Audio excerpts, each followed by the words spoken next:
Ang dato nga kawatan dugay kaayong madakpan.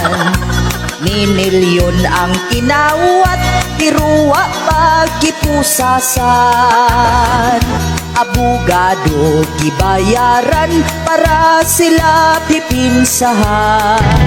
Magaling siya. Ang uban tuas gawas ni sibat na sa Pinas kaysa kaso ni Ikyas. Kung ang pobre mangawat tungod kay way makaon, kung mo aksyon og sibat gukuron kulatahon. Isuludayon sa silda kung walay ikapiyansa. Libre ang abogado kay wala man say klaro kung madismiss ang kaso. Mga dato kung madakpan, putson ang higdaanan. Na ay TV, na ay wifi, ug aircon ang prisuhan. Ang pobre kung mapriso, maghigda sa siminto.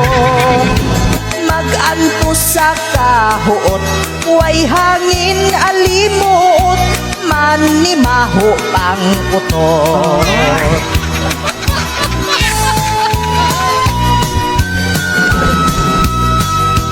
Ang kabus ug kwartahan, dako gyud ug kalahian.